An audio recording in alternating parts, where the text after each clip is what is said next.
So hi guys, ayun, good morning, good evening, good afternoon kung saan man po kayo ngayon. So ngayon po ay nandito po ako sa may Hong Kong Central.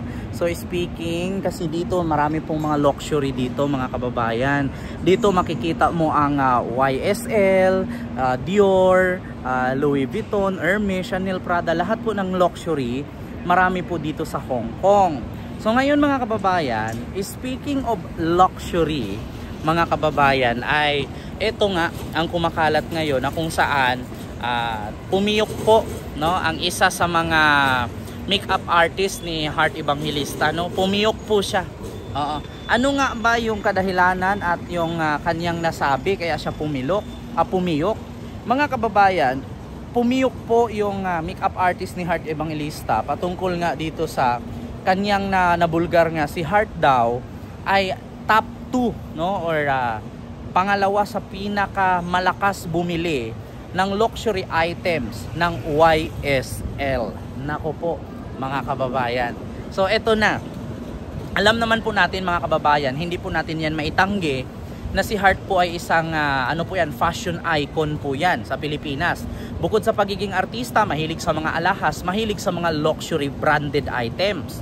So ngayon mga kababayan, maraming ang mga netizen na nagsabi na ang mamahal ng mga binibili ni Heart, ang mamahal ng kanyang mga luxury items, at kung makita mo naman, milyones po ang halaga, no? Daan-daan libo po ang halaga ng kanyang mga gamit na ginagamit. Pero mga kababayan, nagtataka po ang mga netizen kasi nga nauso nga mga kababayan yung order ni PBBM o yung panukala niya na i-lifestyle check itong mga politician, no, para malaman kung sino talaga ang nangungurakot, sino yung hindi nagbayad ng tax at iba pa. So ngayon mga kababayan, ang netizen inuna nang ni lifestyle check si Heart. Ngayon maraming tanong mga kababayan ang netizen, bakit si Heart Evangelista hindi pasok or hindi kasali sa top taxpayer sa Pilipinas? Kasi bakit mga kababayan? Hindi po basta-basta yung mga gamit ni Heart. Milyones po ang halaga niyan. Mapadamit, mapabags, mapaalahas, mapasapatos, sandals, mga painting. So milyon-milyon po ang halaga.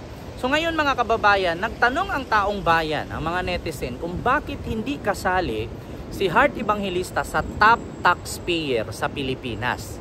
No? Kasi kadalasan mababalitaan natin mga top taxpayer, si Pia Alonso, Vice Ganda, sino pa? Sila Piolo Pascual, Catherine Bernardo, at iilan pa sa mga artista. Pero hindi po yata pasok si Heart sa top 20, no, na taxpayer. So ang pasok yata sa top 20 ay yung mga laging nakikita natin sa telebisyon. Ngunit mga kababayan, kung himay-himayin po natin yung mga halaga po ng mga luxury item ni Heart, milyon-milyon po. Kamakailan lang mga kababayan na issue, no, na issue itong si Senate President Chis Escudero patungkol sa budget insertion sa Kongreso. Ngayon mga kababayan, no, binulaklat po, no, ng Kongreso at Senado ang mga sangkot nga dito sa katiwalian sa flood control. At inamin nga mismo ng kontraktor na si Lubiano, no, si Lawrence Lubiano, na si Chis Escudero ay nakatanggap di umano ng 30 million noong nakaraang eleksyong 2022. Naku po mga kababayan, at take note, hindi lang po si Chis Escudero ang nakatanggap, marami din po mga politician ang tumatanggap. Ngunit lang mga kababayan, hindi naman sana masali dito sa usapin si Heart, napiyok nga itong kanyang makeup artist, at ang sabi nga, asawa ni Chis, number 2 buyer ng YSL sa mundo. Isa sa matinding revelasyon ang pinakawala ng makeup artist ni Heart Evangelista na si Mimay Francisco, na nagsabing ang actress daw ang ikalawang pinakamalaking buyer ng luxury fashion brand sa YSL sa buong mundo. Naku po mga kababayan, ito po ay post po ng Abante News, ha. Hindi po tayo gumagawa-gawa ng kwento, hindi po tayo nag-iimbento ng kwento kasi mahirap na. Nagbe-base lang po tayo sa balita. Pasensya na po kayo mga kababayan, ha, tinagyawat ako kasi iba po ang climate dito sa Hong Kong. Mainit. Tapos akala ko kasi malamig na dito hindi pala, nag-iba pala ang climate. So yun po mga kababayan yung ating pinag-uusapan ngayon. Ako po mga kababayan, Diyos mio Marimar. Oo, hala. So kung si Heart ang top 2 sa pinaka malaki na bumili sa YSL brand, so magkano nga ba ang nagastos ni Heart Evangelista? Biruin nyo sa buong mundo, isipin ninyo, ang YSL po luxury brand yan. Katumbas po yan ng Louis Vuitton, Hermes, Chanel, Prada, Gucci, at iba pa. So ang YSL po, si Heart Evangelista daw di umano, ang number 2 sa pinakamalakas bumili.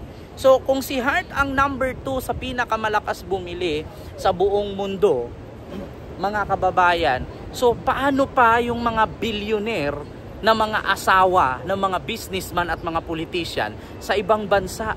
Biruin ninyo, sa Pilipinas lang pala, Pinoy lang pala ang makakakuha ng record na top 2 buyer ng YSL whole world. No? Filipino is a top 2 buyer of YSL in the world. Putragis na yan, mga kababayan. So anong masasabi nyo? Anong maging reaksyon nyo? Anong maging komento nyo bilang isang Pilipino? At sa mga kababayan, hindi ko naman po sinabing nangungurakot si Heart at galing sa nakaw ang kanyang pinambili. No? Ang sa atin lang, wala namang nagsabing nagnakaw siya, pero ang tanong ng netizen ngayon, nagbayad ba siya ng tax? Kasi biruin nyo si Heart Evangelista is a top 2 buyer in the whole world. So, walang nagsabing nagnakaw siya kung saan galing ang binili niya, kasi alam naman natin na may kinikita siya sa kanyang mga endorsement, sa kanyang pagiging artista at yung mga naiipon niya. Pero ang tanong ngayon mga kababayan, nagbayad ba siya ng tamang buwis? Yun ang tanong nagbabayad ba siya ng tamang buwis para hindi siya ma-question? Kasi mga kababayan, ang mga netizen kasi bago pa man na lifestyle check ng gobyerno ang bawat politiko, nauuna na ang taong bayan, no? So yun lang ang katanungan ko. Heart Evangelista, number 2 sa pinakamalakas bumili ng YSL luxury item sa buong mundo. So ang tanong ngayon, kung siya ang number 2 sa pinakamalakas bumili sa YSL, so nagbayad ba siya ng tamang buwis? Nagbayad ba siya ng tax ng ayos? Kasi chinik nga ng netizen, hindi po si Heart pumasok sa top taxpayer sa Pilipinas. Nako po, questionable ito, mga kababayan. Nako, BIR. Baka naman si BIR, hahanapin ka ngayon, Heart. Baka naman si BIR, no? Bigla na lang imbitahan si Heart Evangelista. Nako po, sabit-sabit na to. At ignot mga kababayan nung ako'y nanood sa live ni Heart, nako, ang daming basher. Oo, hindi siya natawag na Nepo baby. Ang tawag sa kanya, asawa ng tumatanggap ng pera sa kontraktor. Oo, donasyon ang pinambili mo galing sa kontraktor. Pera ng taong bayan yan, sabi ba naman? Nako mga kababayan. Ako mga kababayan, hindi naman natin masabing si Heart ay sangkot dyan, tumanggap siya ng galing sa kontraktor, pero hindi po natin makaligtaan yan kasi asawa po siya ng Senate President noon na senador ngayon na si Chis Escudero. Kaya hindi po natin maitanggi yan, hindi po natin yan maatawag doon. Masabing hindi siya connected kay asawa niya Diba?